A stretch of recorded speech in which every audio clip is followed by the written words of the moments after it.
ബിസ്മില്ലാഹി അലൈക തവക്കൽനാ വഇലൈക അനബ്നാ വഇലൈക്കൽ മസീർ ഹസ്ബുനല്ലാഹു വനിഅമൽ വക്കീൽ നിഅമൽ മൗലാ വനിഅമൻ നസീർ വലാ ഹൗല വലാ ഖുവത ഇല്ലാ ബില്ലാഹിൽ അലിയിൽ അളീം റബ്ബി ഇശ്റഹ് ലി സദ്രി വയസ്സിർ ലി അംരി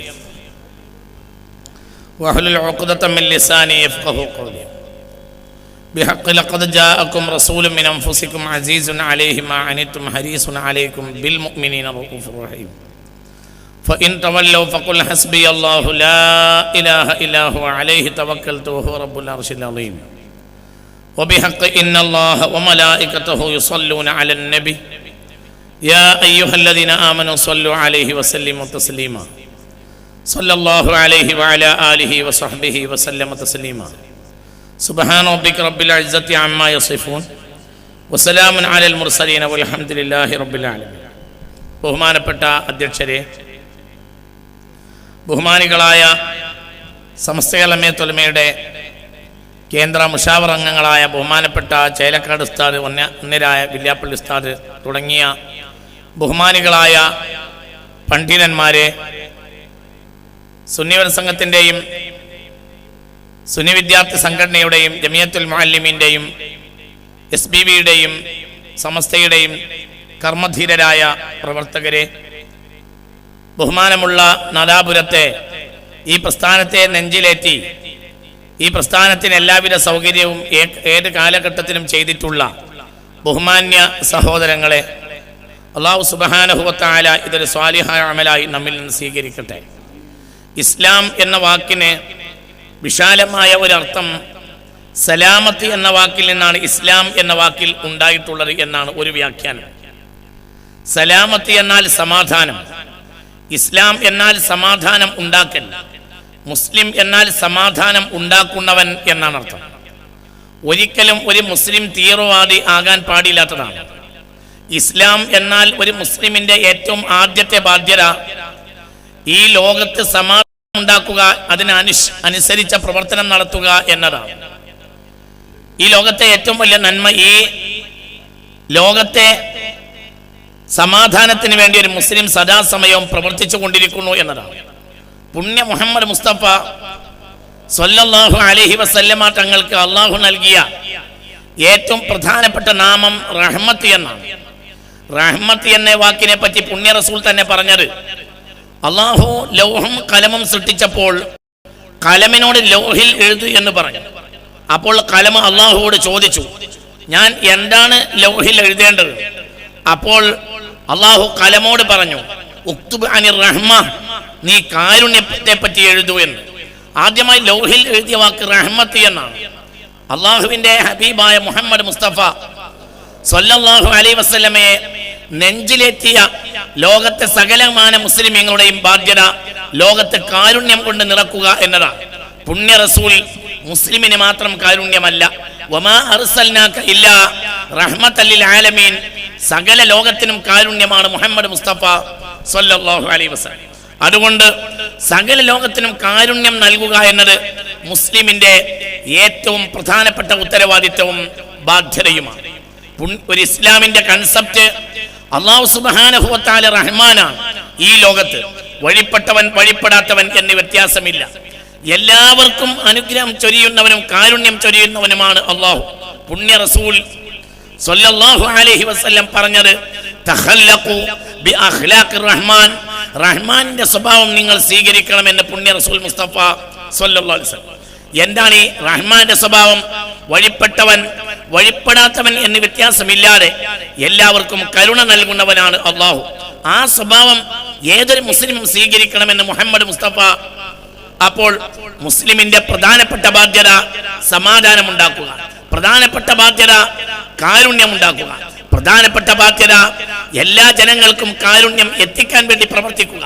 അതുകൊണ്ട് ഒരു കാലഘട്ടത്തിലും ഒരു മുസ്ലിം ഒരു ഭീകരവാദി ആവുകയില്ല. ഇസ്ലാമും ഭീകരവാദവും തമ്മിൽ അജഗജാന്തരം വ്യത്യാസമുണ്ട്. പുണ്യ റസൂൽ സ്വല്ലല്ലാഹു അലൈഹി വസല്ലമയുടെ സ്വഹാബികൾ ലോക ചരിത്രത്തിൽ എവിടെയെങ്കിലും ഒരു ഭീകരവാദം നടത്തിയിട്ടില്ലെന്ന് മാത്രമല്ല, ചില ആളുകൾ ഇന്ന് മുസ്ലിം സമുദായത്തിന്റെ മേൽ ഭീകരവാദി എന്ന് പെരുമ്പറ കൂട്ടുന്നു. ഏതെങ്കിലും സമുദായത്തിൽപ്പെട്ട ആളുകൾ ചെയ്ത അബദ്ധത്തിന്റെ പേരിൽ ആ സമുദായത്തെ ഭീകരവാദി എന്ന് പറയുന്ന രീതി പോലും മുസ്ലിമീങ്ങൾക്കില്ല.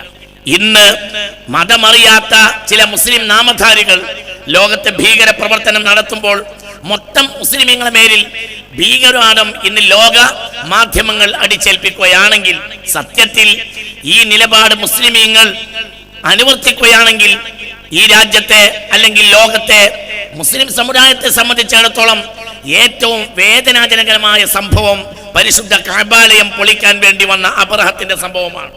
ഇതുപോലെ മാനവ ചരിത്രത്തിൽ മുസ്ലിമീങ്ങളെ വേദനിപ്പിച്ച ഒരു സംഭവം ഉണ്ടായിട്ടില്ല. എന്നാലോ അതിന് നേതൃത്വം നൽകിയത് ഒരു തികഞ്ഞ ക്രിസ്ത്യാനിയായ അബ്രഹത്തായിരുന്നു.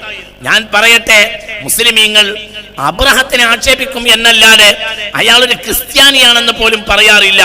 ഈ ഇരിക്കുന്ന പ്രബുദ്ധമായ സദസ്സിൽ പോലും പകുതിയിലേറെയും ആളുകൾക്ക് അയാൾ ക്രിസ്ത്യാനിയാണെന്ന് പറയുന്നത് പുതിയ ഒരു അനുഭവമായിരിക്കും എന്ന് ഞാൻ മനസ്സിലാക്കുന്നു. സത്യത്തിൽ എവിടെയെങ്കിലും ലോക ഇസ്ലാമിക പ്രസ്ഥാനം ചരിത്രം ക്രിസ്ത്യാനികളുടെ ഭീകരാക്രമണവും എന്ന് കഅബാലയത്തെ ആക്രമിച്ച അബ്രഹത്തിന്റെ സംഭവത്തെ പറഞ്ഞിട്ടില്ല. അബ്രഹത്ത് ചെയ്തത് അബ്രഹത്തിന്റെ കാര്യത്തിൽ വന്നിട്ടുള്ള അയാളുടെ അഹങ്കാരമാണ്. ഒരിക്കലും ആ സമുദായം അതിന് ഉത്തരവാദിയല്ല. ഇന്നത്തെ ലോക മാധ്യമങ്ങളെങ്കിലും ഈ ഒരു വഴി ശ്രദ്ധിച്ചിരുന്നുവെങ്കിൽ ഒരിക്കലും മുസ്ലിം സമുദായത്തിന്റെ മേലിൽ ഇപ്പോൾ നടന്നുകൊണ്ടിരിക്കുന്ന അബൂബക്കർ ബഗ്ദാദിയെ പറ്റി ബഹുമാനപ്പെട്ട തങ്ങൾ ഇവിടെ സൂചിപ്പിച്ചു. സത്യത്തിൽ അബൂബക്കർ ബഗ്ദാദി ഒരു യഥാർത്ഥ മുസ്ലിം അല്ല. അദ്ദേഹം ഞാനാണ് മുസ്ലിം ലോകത്തിന്റെ ഖലീഫ എന്ന് പറഞ്ഞ് രംഗത്തിറങ്ങിയപ്പോൾ 5 വർഷങ്ങൾക്ക് മുമ്പ് ഈ ലോകത്തെ അതിപ്രധാനപ്പെട്ട ആലിമീങ്ങൾ ഷാഫിഈ, ഹനഫി, ഹംബലി, മാലിക്കി പണ്ഡിതന്മാർ ഒരുമിച്ച് കൂടി അദ്ദേഹത്തിനെതിരെ ഫത്വ നൽകുകയും റിസാലത്തുൽ മഫ്തൂഹ ഇലാ അബൂബക്കർ ബഗ്ദാദി, അബൂബക്കർ ബഗ്ദാദിക്കെതിരെ തുറന്ന കത്തെഴുതുകയും ചെയ്ത സംഭവം വളരെ വ്യക്തമായ യാഥാർത്ഥ്യമാണ്. അതുകൊണ്ട് ഞാൻ പറയട്ടെ, മുസ്ലിം സമുദായം ഒരിക്കലും ഭീകര പ്രസ്ഥാനവുമായി ബന്ധപ്പെടുന്ന ഒരു സംഗതിയല്ല. ഇനി ഇന്ത്യ രാജ്യവുമായി ഇസ്ലാമിന്റെ ബന്ധം, ഇസ്ലാമിന്റെ ഏറ്റവും പ്രധാനപ്പെട്ട മുസ്ലിം സമുദായത്തിന്റെ ചരിത്രത്തിൽ ഏറ്റവും പ്രധാനപ്പെട്ട ചരിത്രം സയ്യിദുനാ ആദം അലൈഹിസ്സലാത്തു വസ്സലാമിന്റെ ചരിത്രമാണ്. മുസ്ലിമിനെ സംബന്ധിച്ചിടത്തോളം ഇത് പുണ്യഭൂമിയാണ്. എന്തുകൊണ്ട്? മഹാനായ സയ്യിദുനാ ആദം അലൈഹിസ്സലാത്തു വസ്സലാം ആദ്യമായി കാലുകുത്തിയത് ഇന്ത്യയിലാണ് എന്നാണ് ഇസ്ലാമിക ചരിത്രം. അദ്ദേഹത്തെ കുറിച്ച് മഹാനായ സയ്യിദുനാ ആദം അലൈഹിസ്സലാത്തു വസ്സലാമിനെ കുറിച്ച് 2 അഭിപ്രായമാണുള്ളത്. ഒന്ന്, ഹിമാലയത്തിൽ ഇറങ്ങി തെക്കോട്ട് നടന്നു. 2, ശ്രീലങ്കയിൽ ഇറങ്ങി വടക്കോട്ട് നടന്നു. ശ്രീലങ്ക എന്ന് പറയുമ്പോൾ അന്നത് ഇന്ത്യയുടെ ഭാഗമായിരിക്കണം ജോഗ്രഫിക്കലായി. എന്തുകൊണ്ട്? രാമനാഥപുരത്ത് നിന്ന്, തമിഴ്നാട്ടെ രാമനാഥപുരത്ത് നിന്ന് 25 മിനിറ്റ് ബോട്ടിൽ സഞ്ചരിച്ചാൽ കൊളംബോയിലെത്തും. അതൊരു കാലഘട്ടത്തിൽ ഇന്ത്യയുടെ ഭാഗമാണ്.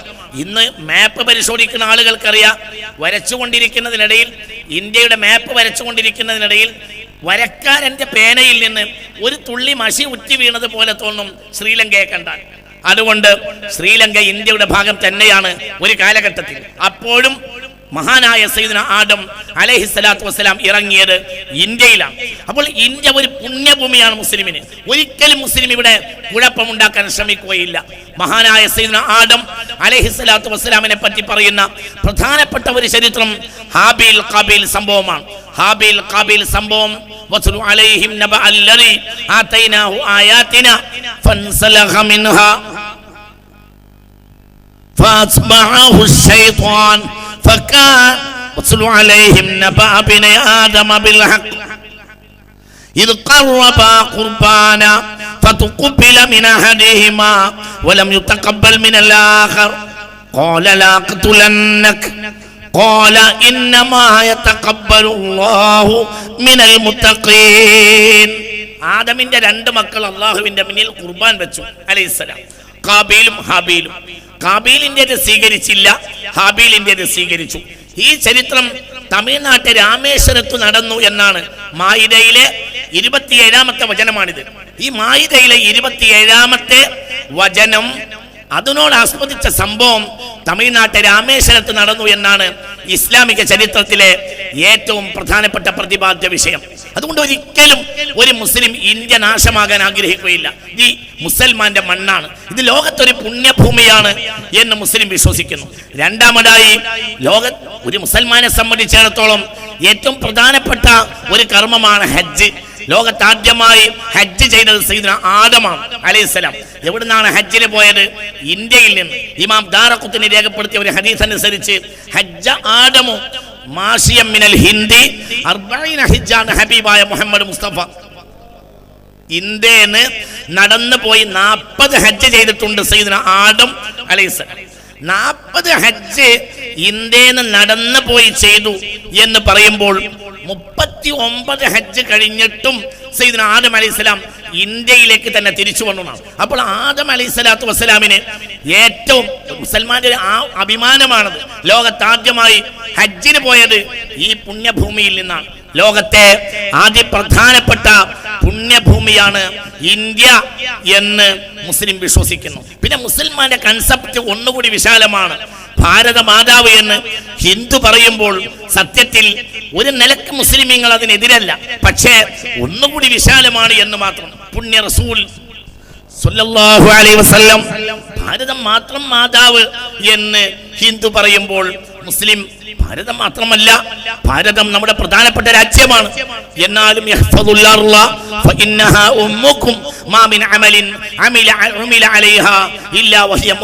എന്ന് മുഹമ്മദ് മുസ്തഫ, ഈ ഭൂമി നിന്റെ മാതാവാണെന്ന് മുഹമ്മദ് മുസ്തഫ സല്ലല്ലാഹു അലൈഹി വസല്ലം. എല്ലായിടത്തും ഏകദേശം ഭാഷാപരമായ അഭിപ്രായ വ്യത്യാസമാണ്. പിന്നെ ഇന്ത്യൻ സംസ്കാരത്തിൽ ധാരാളം പ്രവാചകന്മാർ വന്നിട്ടുണ്ടായിരിക്കും എന്ന് മുസ്ലിമീങ്ങൾ വിശ്വസിക്കുന്നു. എന്തുകൊണ്ട്? ഇതൊരു 4000 കൊല്ലങ്ങൾക്ക് മുമ്പ് നടന്ന വലിയ ഒരു സംസ്കാരമുള്ള ഒരു രാജ്യമാണ്. ലോകത്തെ സിവിലൈസേഷനോടൊക്കെ അനുസരിച്ച് പ്രവാചകന്മാർ വന്നിട്ടുണ്ട്. മെസോപ്പൊട്ടോമിയൻ നാഗരികത ധാരാളം പ്രവാചകന്മാർ വന്നിട്ടുണ്ട്. പിന്നീട് ഈജിപ്ഷ്യൻ നാഗരികത ധാരാളം പ്രവാചകന്മാർ വന്നിട്ടുണ്ട്. മൂന്നാമതായി ലോകത്തെ അതിപ്രധാനപ്പെട്ട സിവിലൈസേഷനാണ് സൈന്ധവ സിവിലൈസേഷൻ. അപ്പോൾ നിർബന്ധമായി പ്രവാചകന്മാർ വന്നിട്ടുണ്ടാകും. എന്തുകൊണ്ട്? وما كنا معربين حتى نبعث رسولا. ഇവിടെ പ്രവാചകന്മാർ വന്നിട്ടുണ്ടായിരിക്കും. ആരാ പ്രവാചകൻ അറിയില്ല. ചരകസൂത്രം ഞാൻ വായിച്ചു. ചരകസൂത്രം ഇങ്ങനെ വായിച്ചപ്പോൾ എനിക്ക് തോന്നി ഇതൊരു പ്രവാചകൻ പറയുന്ന വർത്തമാനമാണ്. ചരകൻ പ്രവാചകൻ ആകാം, ആകാതിരിക്കാം, അറിയില്ല. ഈ പ്രവാചകന്റെ പേര് ചരകൻ എന്നാകാം, അല്ലെങ്കിൽ സൂഫിയാകാം. എന്താണെങ്കിലും തൗഹീദിൽ അധിഷ്ഠിതമാണ്. ഒരു നിലക്ക് ഫാത്തിഹയുമായി ബന്ധപ്പെട്ടതുപോലെയുള്ള വചനങ്ങളാണ് ചരകസൂത്രത്തിൽ കാണുന്നത്. ചരകന്റെ പേര് ചരകൻ എന്നാകാം, നബിയാകാം. ഇനി എല്ലാ നബിമാരുടെ പേരും അറബിയല്ല. ആദ്യത്തെ നബിയാണ് സയ്യിദുനാ ആദം, അറബിയല്ല. ഇബ്രാഹിം അറബിയല്ല. ഇസ്മായിൽ അറബിയല്ല. അപ്പോൾ പിന്നെ ചരകൻ എന്ന പേരിൽ നബി ഉണ്ടാകാം, ഇനി പേര് മറ്റൊന്നാകാം. ഏതായാലും ലോകത്തെ അതിപ്രധാനപ്പെട്ട സംസ്കാരമുള്ള ഈ രാജ്യത്ത് പ്രവാചകന്മാർ വന്നിട്ടുണ്ട് എന്ന കാര്യം ഉറപ്പാണ്. അറിയില്ല. പിന്നെ അവർ ലോകത്ത് നൽകിയ, ഇന്ത്യയിൽ നൽകിയ സന്ദേശത്തെ മാറ്റിത്തിരുത്തിയിട്ടുണ്ടാവും. അറിയില്ല. ഏതാണ് വസ്തുത എന്ന് മനസ്സിലാക്കാൻ കഴിയില്ല. ഉദാഹരണം, കേരളത്തെ സംബന്ധിച്ചിടത്തോളം കേരളത്തിൽ മധ്യകാലഘട്ടത്തിന് ശേഷം മദ്യത്തിനെതിരെ ഏറ്റവും ശബ്ദിച്ചത് സാക്ഷാൽ ശ്രീനാരായണ ഗുരുവാണ്.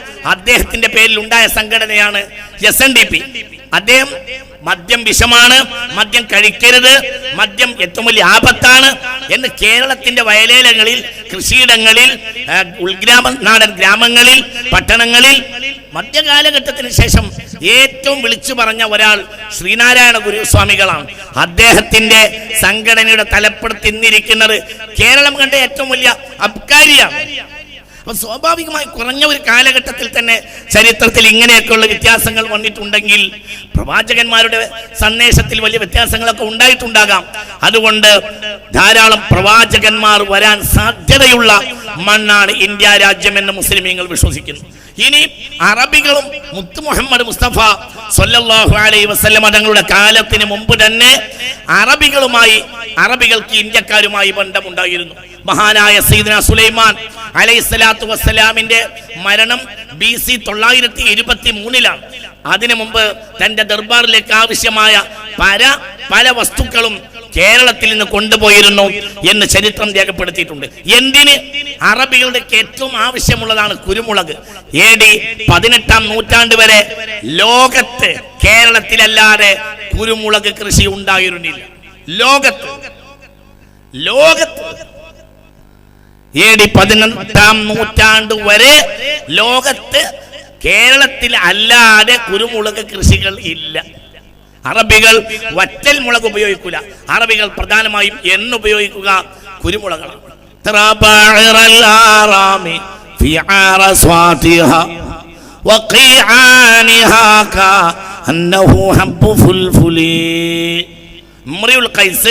കൈസിന്റെ കാമുകിയുടെ വീട്ടുമുറ്റത്ത് മാൻപേടകൾ കാഷ്ടിച്ചതിന് കേരളത്തിൽ നിന്ന് കൊണ്ടുവന്ന കുരുമുളകിന്റെ മണിയോട് ഉപമിച്ചിട്ടുണ്ട്. ഈ കവിത പുണ്യ റസൂൽ സ്വല്ലല്ലാഹു അലൈഹി വസല്ലമ തങ്ങൾ വരുമ്പോൾ കഅബാലയത്തിൽ കെട്ടിത്തൂക്കിയിട്ടുണ്ട്. ഞാൻ അറബികളും കേരളവും തമ്മിലുള്ള ബന്ധമാണ് ഈ പറയുന്നത്.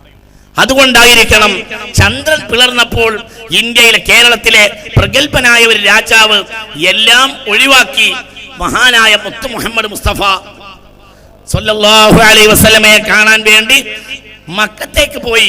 മഹാനായ ചക്രവർത്തി പെരുമാൾ റളിയല്ലാഹു അൻഹു നമ്മൾ വളരെ ഗൗരവമായി ചിന്തിക്കണം.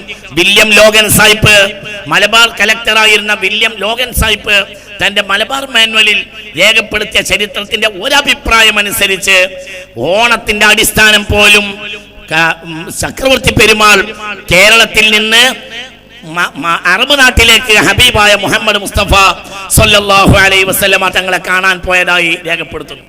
ഹൈന്ദവ സമൂഹവും ഇസ്ലാമിക സമൂഹവും തമ്മിലുള്ള ബന്ധം ഒരാൾക്കും അറുത്തു മാറ്റാൻ കഴിയാത്തതാണ്. ബഹുമാനപ്പെട്ട സ്വഹാബത്ത്, ബഹുമാനപ്പെട്ട ചക്രവർത്തി പെരുമാൾ ഹബീബായ നബിയുടെ അരികിൽ പോയി എന്ന് ഇമാം ഹാക്കിം രേഖപ്പെടുത്തിയ ഹദീസിൽ കാണാം.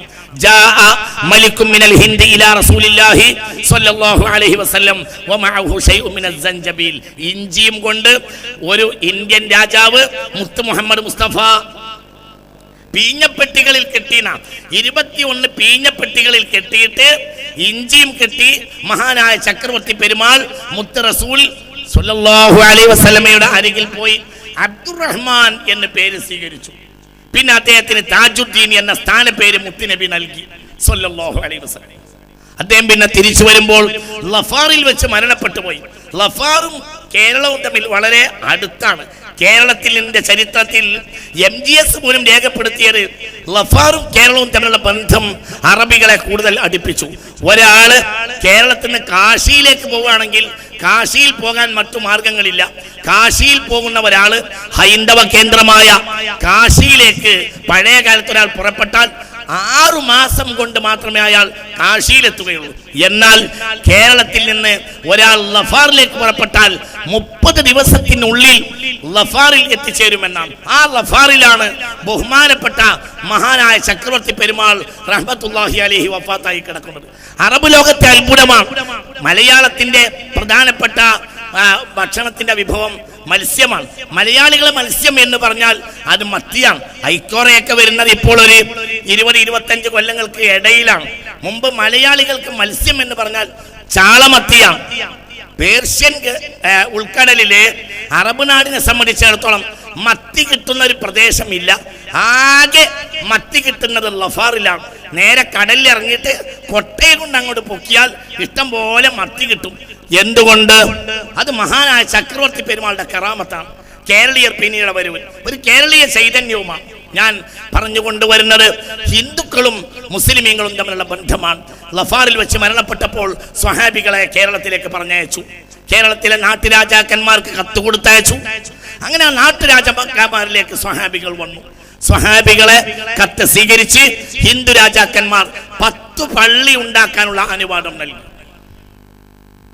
സ്വഹാബികൾ കത്ത് കൊണ്ടുവന്നു. മഹാനായ ചക്രവർത്തി പെരുമാളുടെ കത്തും കൊണ്ടുവന്നു. അങ്ങനെ 10 പള്ളി. ഈ പള്ളികളെല്ലാം ഹിന്ദുക്കൾ ഭൂമിദാനമായി നൽകിയതാണ്.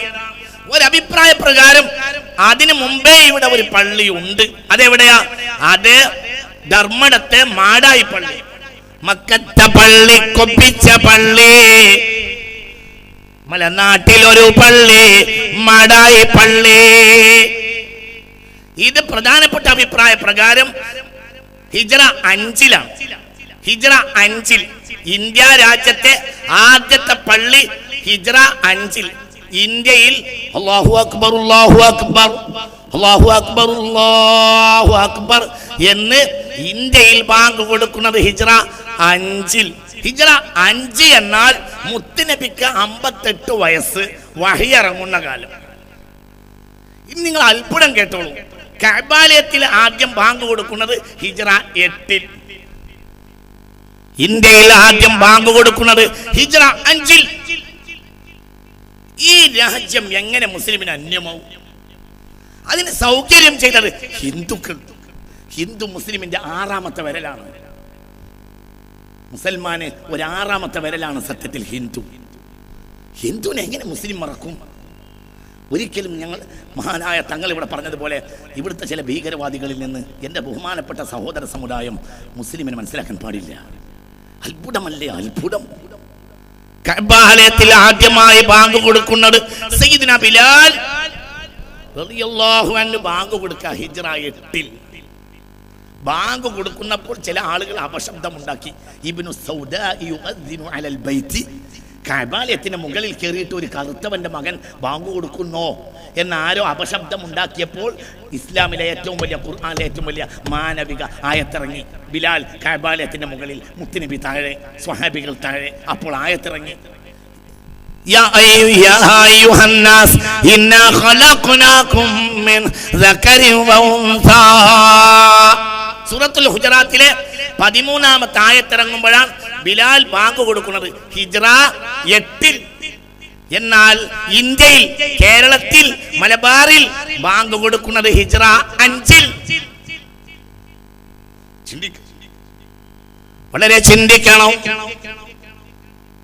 അല്ലാഹുവിന്റെ തൗഫീഖ്, മലനാട്ടിന് അല്ലാഹു നൽകിയ തൗഫീഖ്.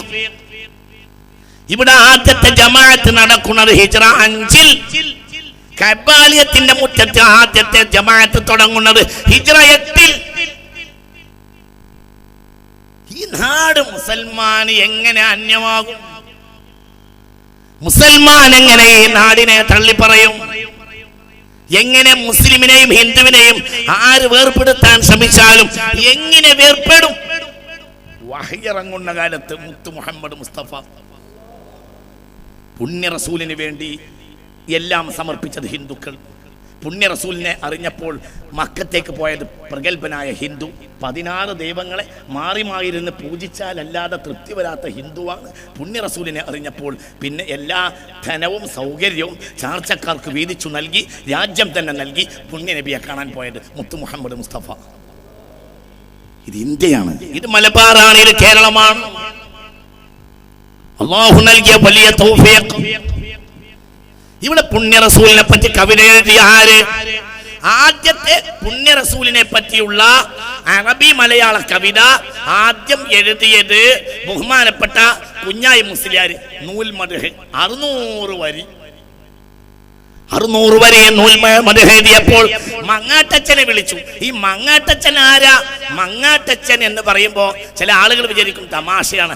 ആള് തമാശയാ, പക്ഷേ പണ്ഡിതനാണ്. സാമൂതിരിയുടെ രാജസദസ്സിലെ വിദ്യാഭ്യാസ മന്ത്രിയായിരുന്നു മങ്ങാട്ടച്ചൻ. അച്ഛനെ വിളിച്ചു, അച്ഛോ ഞാൻ പുണ്യനബിയെ പറ്റി ഒരു കവിത എഴുതിയിട്ടുണ്ട്, എന്നാ കുഞ്ഞായിനെ ഒന്ന് കേൾപ്പിക്ക്. അപ്പൊ തമ്മിൽ അത്ര ചങ്ങാടിമാരാ.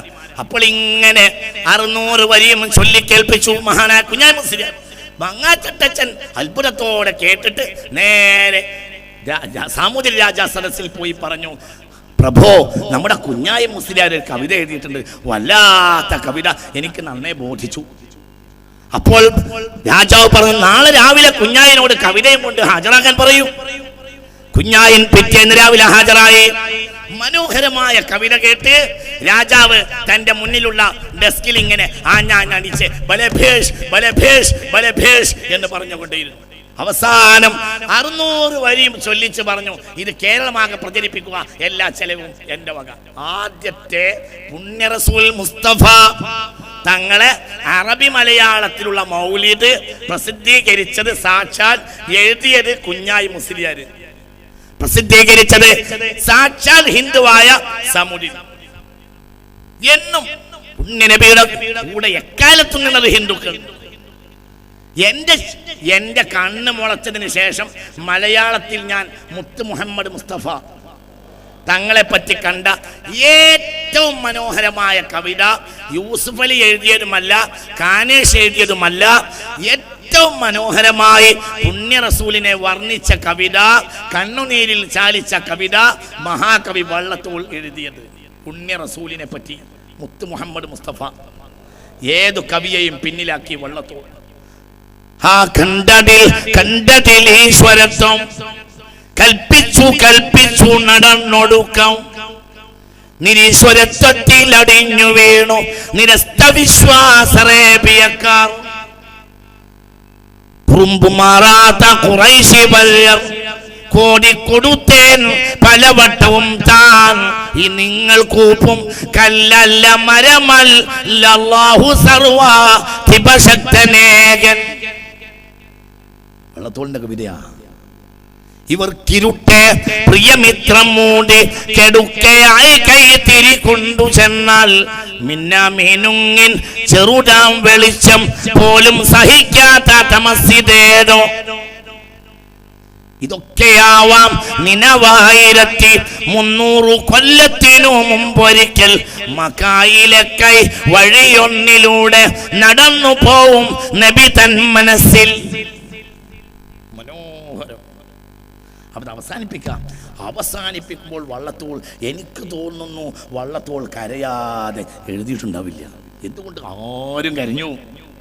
ഈ കവിത അവസാനിക്കുന്നത് മുത്ത് മുഹമ്മദ് മുസ്തഫ ലോക സമാധാനത്തിന് വേണ്ടിയും മനുഷ്യകത്തിന്റെ നന്മയ്ക്ക് വേണ്ടിയും സൃഷ്ടിയുടെ മർമ്മത്തിന് വേണ്ടിയും നന്മയ്ക്ക് വേണ്ടിയും കഅബാലയത്തിന്റെ മുറ്റത്ത് പുണ്യ റസൂൽ സുജൂദ് ചെയ്യവേ പുണ്യ റസൂലിന്റെ ശിരസിലൂടെ മണ്ണ് കൊണ്ടുവന്ന് കമഴ്ത്തി, മണ്ണിന്റെ കൊട്ടകൾ കമഴ്ത്തി ഖുറൈശികൾ തമ്മാടികൾ ഒരു വിധത്തിൽ തൻ്റെ ശിരസിങ്ങനെ വലിച്ചെടുത്ത് വീട്ടിലേക്ക് പോകുന്ന വരി പറഞ്ഞിട്ട് അവസാനിപ്പിക്കാം. എനിക്കിങ്ങനെ തോന്നുന്നു, ഈ കവിത വായിക്കുമ്പോൾ ഒരിക്കലും കരയാതെ കവി ഇത് എഴുതിയിട്ടുണ്ടാവില്ല.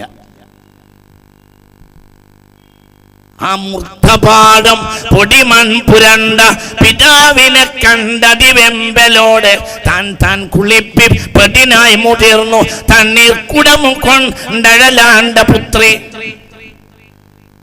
പിടിച്ചിരുത്തി ചെളി പോക്കുവാനായി നിറഞ്ഞ കുംഭോടകമോടുകൂടെ താതന്റെ ഗാത്രങ്ങളിലാ പഠിച്ചു കുമാരിയാൽ തൻ ചുടുകണ്ണുനീരും. പുണ്യ റസൂൽ സല്ലല്ലാഹു അലൈഹി വസല്ലം വീട്ടിലെത്തിയപ്പോൾ കവി പറയാ, കുളിപ്പിക്കാൻ വേണ്ടിയിട്ട് ഫാത്തിമ ബീവി റളിയല്ലാഹു അൻഹ പിടിച്ചിരുത്തി കളിച്ച് അമൂർത്തപാദം പൊടിമൺ പുരണ്ട പിതാവിനെ കണ്ടതിവെമ്പലോടെ താൻ കുളിപ്പിപ്പതിനായി മുതിർന്നു തണ്ണീർ കുടം കൊണ്ടഴലാണ്ട പുത്രി. പിടിച്ചുരുത്തി ചെളി പോക്കുവാനായി നിറഞ്ഞ കുംഭോദകമോടുകൂടെ താതന്റെ ഗാത്രങ്ങളിൽ ആപതിച്ചു കുമാരിയാൽ തൻ ചുടുകണ്ണുനീരും എന്ന് പറഞ്ഞ് കവിത ചൊല്ലി കണ്ണുനീരിൽ ചാലിച്ച് അവസാനിപ്പിക്കുക. ആരാ എഴുതിയത്? മഹാകവി വള്ളത്തോൾ. എനിക്കിങ്ങനെ തോന്നും, മഹാകവി എന്ന് ജിയുടെ മുമ്പും മഹാകവി എന്ന പേര് കിട്ടിയത് സാക്ഷാൽ വള്ളത്തോളിനാണ്. എന്തുകൊണ്ട്? മുത്ത് മുഹമ്മദ് മുസ്തഫ സല്ലല്ലാഹു അലൈഹി വസല്ലമയെ പറ്റി ആരെഴുതിയാലും ഒരു ബറക്കത്തുണ്ടാവും. വല്ലാത്ത മുബാറക്കായ ബറക്കത്ത് ആ കാവ്യലോകത്ത് അദ്ദേഹത്തിന് ഉണ്ടായിട്ടുണ്ട്. ഏതായാലും ഇത്ര മനോഹരമായ പുണ്യ റസൂൽ മുസ്തഫ സല്ലല്ലാഹു അലൈഹി വസല്ലമയെ വർണ്ണിച്ച ഒരു കവിത ഞാൻ കണ്ടിട്ടില്ല. അത് സാക്ഷാൽ ഹിന്ദു ചെയ്തതാണ്. നിങ്ങൾ ചിന്തിക്കണം, ഹിന്ദുവും മുസ്ലിമും തമ്മിലുള്ള ബന്ധം അത്രയും വലിയ വളരെ സുദൃഢമായ ബന്ധമാണ്. മുസൽമാന് വേണ്ടി പള്ളിയും സൗകര്യവും എന്തിന് എല്ലായിടത്തും. കേരളത്തിങ്കൽ മുസൽമാന്മാർ പശ്ചിമ പരങ്ങളിൽ നിന്നോ വൻകടൽ ചീറും തിരമാലകൾ കടന്നോ ഹിമാലയ മേറിയോ വന്ന വേറെയില്ല. ചിന്തിക്കണം, ഇസ്ലാം ഹൈന്ദവതയും തമ്മിൽ തോളോട് തോളുരുമ്മിയാണ് AD 1498 വരെ വന്നിട്ടുള്ളത്. AD 1498 ഹൈന്ദവ ഇസ്ലാമിക കലാപത്തിന്റെ തുടക്ക വർഷം. ആ വർഷത്തിന്റെ പ്രത്യേകത, ആ വർഷമാണ് പടിഞ്ഞാറുകാരനായ വാസ്കോ ഡി ഗാമ കേരളത്തിൽ കാലുകുത്തിയത്. AD 1498 വരെ നിറഞ്ഞ സൗഹൃദം ഇവിടെ ഉണ്ടായിരുന്നു. അങ്ങോട്ടും ഇങ്ങോട്ടും സൗഹൃദം, എല്ലാം അങ്ങോട്ടും ഇങ്ങോട്ടും. കൃഷ്ണനെ പറ്റി കവിത എഴുതി ആര്? യൂസുഫ് അലി കേച്ചേരി. ഓടക്കുഴൽ അവാർഡ് കിട്ടി യൂസുഫ് അലി കേച്ചേരിക്ക്, കൊണ്ടും കൊടുത്തും. ചിന്തിക്കണം. പുണ്യം മഹാനായ സയ്യിദ് മുഹമ്മദ് അലി ശിഹാബ് റഹ്മത്തുള്ളാഹി അലൈഹി മരണപ്പെട്ടപ്പോൾ ഏറ്റവും ഹൃദയസ്പൃക്കായ വരി എഴുതിയത് സാക്ഷാൽ കണ്ണൂരിന്റെ ഏറ്റവും പ്രധാനപ്പെട്ട ചെറുകഥാകൃത്ത്, പ്രശ്ന കലുഷിതമായ കണ്ണൂരിന്റെ പൊന്നമോൻ സാക്ഷാൽ ടി പത്മനാഭൻ. മഹാനായ സയ്യിദ് അബ്ദുറഹ്മാൻ ബാഫക്ക് തങ്ങൾ കോഴിക്കോട്ട് ഒരു വീട്ടിൽ വിശ്രമിച്ചിരുന്നുവെങ്കിൽ കാർഡിയോളജിസ്റ്റ് ഡോക്ടർ രാമചന്ദ്രന്റെ വീട്ടിൽ, രാമചന്ദ്രനും ഭാര്യ ഗൗരിയും താമസിച്ച വീട്ടിൽ ഒരു പ്രത്യേക മുറിയുണ്ടായിരുന്നു. അവിടെ താങ്കൾ വിശ്രമിക്കും, ചിലപ്പോൾ സുന്നത്ത് നിസ്കരിക്കും. മുസ്ലിമീങ്ങളും ഹിന്ദുക്കളും തമ്മിൽ പ്രശ്നമുണ്ടായി. മണത്തലയിൽ, ചാവക്കാട്. ആ പ്രശ്നം സാക്ഷാൽ കേളപ്പൻ പറഞ്ഞിട്ട് പോലും ഹിന്ദുക്കൾ സമ്മതിച്ചില്ല. അപ്പോൾ മഹാനായ സയ്യിദ് റഹ്മാൻ ബാഫക്ക് തങ്ങൾ കാർഡിയോളജിസ്റ്റ് രാമചന്ദ്രന്റെ വീട്ടിൽ പോയി 2 റക്അത്ത് നിസ്കരിച്ചു. രാമചന്ദ്രനോട് കുടുംബത്തോടും കാര്യം പറഞ്ഞു. ചാവക്കാട്ടേക്ക് പുറപ്പെട്ടു. ചാവക്കാട് പോയി ഗസ്റ്റ് ഹൗസിൽ ഹിന്ദുക്കളെയും മുസ്ലിമീങ്ങളെയും കൂടിയിരുത്തി സംസാരിച്ചു. വളരെ നിസ്സാരമായ വേഗതയിൽ പ്രശ്നം അവസാനിച്ച സംഭവം സാക്ഷാൽ BJPയുടെ കേന്ദ്രമന്ത്രിയായിരുന്ന O രാജഗോപാൽ അനുസ്മരിച്ചിട്ടുണ്ട്. സാക്ഷാൽ O രാജഗോപാൽ, മഹാനായ സയ്യിദ് റഹ്മാൻ ബാഫക്ക് തങ്ങളുടെ ചരിത്രം സംസാരിച്ചു കൊണ്ടിരിക്കവേ, ഹിന്ദുക്കളെയും മുസ്ലിമീങ്ങളുടെയും ഇടയിൽ മധ്യവർത്തിയായി സംസാരിച്ചു കൊണ്ടിരിക്കവേ അസർ നിസ്കരിക്കാൻ ബാങ്ക് കൊടുത്തു. അപ്പോൾ തങ്ങൾ അവിടുന്ന് എണീറ്റു. അപ്പോൾ തൽക്കാലം എല്ലാവരും പറഞ്ഞു തൽക്കാലം തങ്ങൾ നിസ്കരിച്ചു വരട്ടെ. നോക്കുമ്പോൾ ഗസ്റ്റ് ഹൗസിൽ വെള്ളമില്ല. അപ്പോൾ RSSകാരനായ ഒരു പ്രവർത്തകൻ ഓടിപ്പോയിട്ട് വെള്ളവും ഒരു ബക്കറ്റിൽ നിറച്ച് വെള്ളവും ഒരു മഗ്ഗും കൊണ്ടുവന്ന് തങ്ങൾക്ക് ഉളു കൊടുക്കാൻ വെള്ളം കൊണ്ടുവന്നു. അങ്ങനെ തങ്ങൾ ഉളു കൊടുക്കാൻ ഒരുങ്ങിയപ്പോൾ ഈ പ്രവർത്തകന് O രാജഗോപാൽ രേഖപ്പെടുത്തിയിട്ടുണ്ട്, തങ്ങൾക്ക് അംഗസ്നാനത്തിന് വെള്ളം ഒഴിച്ചു കൊടുക്കാനുള്ള സൗമനസ്യം RSS പ്രവർത്തകൻ കാണിച്ച ഒരു ഹൃദയ വിശാലത O രാജഗോപാൽ അനുസ്മരിച്ചിട്ടുണ്ട്. അവിടെ അങ്ങനെ വെള്ളം ഒഴിച്ചു കൊടുത്തിട്ടുണ്ടെങ്കിൽ അതിന് തങ്ങളും ബഹുമാനപ്പെട്ട മഹാനായ സയ്യിദ് അബ്ദുറഹ്മാൻ ബാഫക്ക് തങ്ങളുടെ സമുദായവും ആ സമുദായവും തമ്മിൽ നിലനിൽക്കുന്ന അടിസ്ഥാനപരമായ ആ ഒരു ബന്ധവും ആ ഒരു നന്മയുമാണ്. ഞാൻ അവസാനിപ്പിക്കുകയാണ്. ഒരിക്കലും മുസ്ലിമിനെയും ഹിന്ദുവിനെയും ഭിന്നിപ്പിക്കാൻ സാധ്യമല്ല. ഇത് രാജ്യത്തിന്റെ ചരിത്രത്തിൽ ഒരിക്കലും ചരിത്രം അതിന് മാപ്പ് തരുകയില്ല. പക്ഷേ ഒരു പ്രശ്നം, ഹിന്ദുവിന് എന്താണ് ഹിന്ദു എന്നറിയില്ല, മുസ്ലിം എന്താണ് മുസ്ലിം എന്നറിയില്ല. മാത്രമല്ല പുതിയ ചില ആളുകൾ വന്ന് സമുദായത്തെ യഥാർത്ഥമായ ഖുർആനിക സംജ്ഞകളെ വെട്ടുകയും തിരുത്തുകയും വ്യാഖ്യാനങ്ങളെ മാറ്റുകയും ചെയ്ത് ഭീകരവാദം സമുദായത്തിൽ ഉണ്ടാക്കാൻ ശ്രമിച്ചുകൊണ്ടിരിക്കുന്നു. ഞാൻ അവസാനിപ്പിക്കുകയാണ്. ഏതായാലും എല്ലാ വിഷയത്തിന്റെയും മർമ്മം പരിശുദ്ധ ഖുർആൻ ദുർവ്യാഖ്യാനം ചെയ്തു എന്നതാണ്. പരിശുദ്ധ ഖുർആൻ ദുർവ്യാഖ്യാനം ചെയ്തത് കൊണ്ട് മാത്രമാണ് ഇവിടെ ഭീകരവാദം ഉണ്ടായിട്ടുള്ളത്.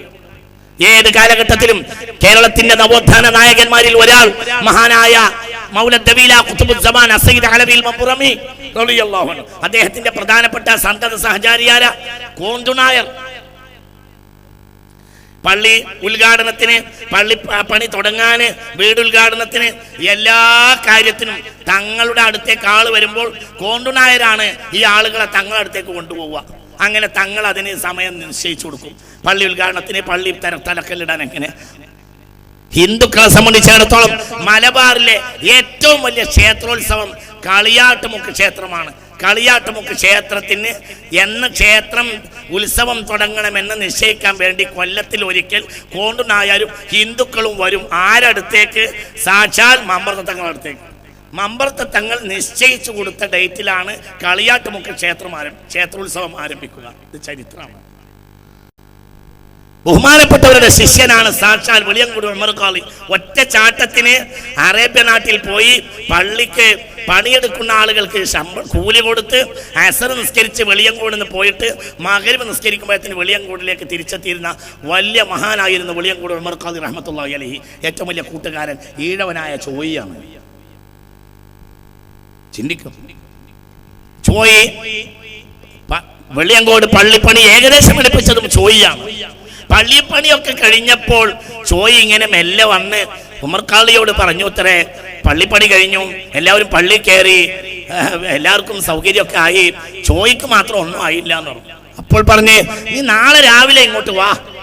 പിറ്റേന്ന് രാവിലെ ചോയി ചെന്നു. അപ്പോൾ പറഞ്ഞു, ഇങ്ങനെ ചൂണ്ടിക്കാണിച്ചു കൊടുത്തു, നിനക്ക് വെക്കാനുള്ള ഇവിടെ വെച്ചോ പറഞ്ഞു. അവിടെ ചോയി അമ്പലം ഉണ്ടാക്കി. ഇന്നും വെളിയങ്കോട്ടുകാർ അതിനെ ചോയിൻ്റെ അമ്പലം എന്ന് പറയുന്നു. 3 ഏക്കർ ഭൂമി, അതിൻ്റെ ബാക്കിലാണ് കാക്കത്തറ തറവാട്. ഇത് ഞാൻ പത്രത്തിൽ വായിച്ചതല്ല, വീട്ടിൽ പോയി പഠിച്ചതാണ്. അത് ഏതെങ്കിലും പത്രക്കാരൻ പഠിച്ചതല്ല, ഞാൻ ആ വീട്ടിൽ പോയി പഠിച്ചതാണ്. എന്തുകൊണ്ട്? ഹിന്ദുവും മുസ്ലിമും തമ്മിലുള്ള ബന്ധം, ഈ പൊക്കിൾക്കടി ബന്ധത്തെ തകർക്കാനുള്ള ശ്രമം ഇവിടെ നടന്നുകൊണ്ടിരിക്കുന്നു. എന്താ കാരണം? ചില നിക്ഷിപ്ത താല്പര്യങ്ങൾക്ക് വേണ്ടി അവരത് ചെയ്തുകൊണ്ടിരിക്കുന്നു. BJP വേറെ, ഹിന്ദു വേറെ, ഹിന്ദു വേറെ, BJP വേറെ. BJPയുടെ ലക്ഷ്യം ഇന്ദ്രപ്രസ്ഥത്തിൽ അധികാരം ഉണ്ടാവുക എന്നതാണ്. അതിനുവേണ്ടി തൽക്കാലം ഏത് വേഷം കെട്ടിനും നരേന്ദ്രമോദിയും അനുയായികളും തയ്യാറാണ്. ഞാൻ വാക്കുകൾ അവസാനിപ്പിക്കും. ഒരിക്കലും ഹിന്ദുവിനെയും BJPയെയും ഒരുമിച്ച് കാണാൻ പാടില്ലാത്തതാണ്. ഹിന്ദു ഏത് കാലഘട്ടത്തിലും ആതിഥേയരാണ്. മനസ്സിൽ നന്മ സൂക്ഷിക്കുന്ന ധാരാളം ആളുകൾ ചരിത്രത്തിൽ ഉണ്ടായിട്ടുണ്ട്. എപ്പോഴും നന്മ ചെയ്തിട്ടുണ്ട്. പലപ്പോഴും പള്ളിക്കും മദ്രസക്കും എത്രയോ മദ്രസകൾ, ആ മദ്രസകളുടെ താക്കോൽ കൈവശം വെക്കുന്ന ഹിന്ദുക്കൾ ഇന്ന് നമ്മുടെ നാട്ടിലുണ്ട്. ഏതെങ്കിലും ഒരു വർഷം ഒരു മദ്രസയിൽ നബിദിന പരിപാടി നടത്തിയിട്ടില്ലെങ്കിൽ അടുത്ത വീട്ടിലെ ഹിന്ദുവായ സഹോദരങ്ങൾ സഹായിച്ചും സഹകരിച്ചും നബിദിന പരിപാടി നടത്തിച്ചും അതിനുവേണ്ടി ദാനം ചെയ്തും നേർച്ച ചെയ്യുമുള്ള ധാരാളം ഹിന്ദുക്കൾ ഇന്നും നമ്മുടെ നാട്ടിലുണ്ട്. ഈ ഒരു ബന്ധം തകർക്കാനുള്ള ഒരു ശ്രമവും നേരത്തെ ഇവിടെ പറഞ്ഞതുപോലെ സമസ്ത കേരള ജംഇയ്യത്തുൽ ഉലമ ഉള്ള കാലത്തോളം സമ്മതിക്കുകയില്ല. അതിന് സംഘടനാ പ്രവർത്തകർ പ്രതിജ്ഞാബദ്ധരായി ഈ ഒരു പുക്കിൾക്കൊടി ബന്ധം സൂക്ഷിക്കുകയും ഈ രാജ്യം നന്മയിൽ അധിഷ്ഠിതമായ നന്മയുടെ പൂങ്കാവനമാണ്. ഏത് കാലഘട്ടത്തിലും നന്മ പ്രസവിച്ച നന്മയുടെ പൂങ്കാവനമാണ് ഈ രാജ്യം. അല്ലാഹു സുബ്ഹാനഹു വ തആല അനുഗ്രഹം ചൊരിയട്ടെ. നന്മയിലും സമാധാനത്തിലും രഞ്ജിപ്പിലും യോജിപ്പിലും അധിഷ്ഠിതമായ ഒരു ഭാരതം അന്ത്യനാൾ വരെ നിലനിൽക്കാൻ അല്ലാഹു തൗഫീഖ് നൽകട്ടെ. അതിനുവേണ്ടി പ്രവർത്തിക്കുക. ഹിന്ദുക്കൾ നമ്മുടെ സഹോദരങ്ങൾ. അവർ നമ്മുടെ ചരിത്രത്തിൽ നമുക്ക് വേണ്ടി ചെയ്തിട്ടുള്ള സേവനങ്ങൾ അനവധിയാണ്. മുസ്ലിം ഹിന്ദുവിന്റെ സഹോദരനാണ്. പരസ്പരം സഹകരിച്ചും മതം രണ്ടായും, മത ആശയങ്ങൾ രണ്ടായും, മതപ്രവർത്തനങ്ങൾ രണ്ടായും, വിശ്വാസം രണ്ടായും, സംസ്കാരം രണ്ടായും നിലനിൽക്കുന്നതോടെ തന്നെ ഓരോരുത്തർക്കും വിശ്വാസപരമായി ആരാധനയിലും അവരവരുടെ രീതികൾ കൃത്യമായി ഉള്ളതോടുകൂടെ തന്നെ സൗഹൃദമനുസരിച്ച് ജീവിക്കാൻ ഏത് കാലഘട്ടത്തിലും ഹിന്ദുക്കളും മുസ്ലിമീങ്ങളും തയ്യാറായിട്ടുണ്ട്. അതിനുവേണ്ടി രംഗത്തിറങ്ങുക. രാജ്യം ലോക ചരിത്രത്തിലെ ഏറ്റവും വലിയ ഈ ജനാധിപത്യ രാജ്യം അതിന്റെ പൈതൃകത്തിലേക്കും ചരിത്രത്തിലേക്കും തിരിച്ചു പോകട്ടെ. അല്ലാഹു അനുഗ്രഹിക്കട്ടെ. വആഖിറു ദഅവാന അനിൽ ഹംദുലില്ലാഹി റബ്ബിൽ ആലമീൻ. അസ്സലാമു അലൈക്കും വറഹ്മത്തുള്ളാഹി.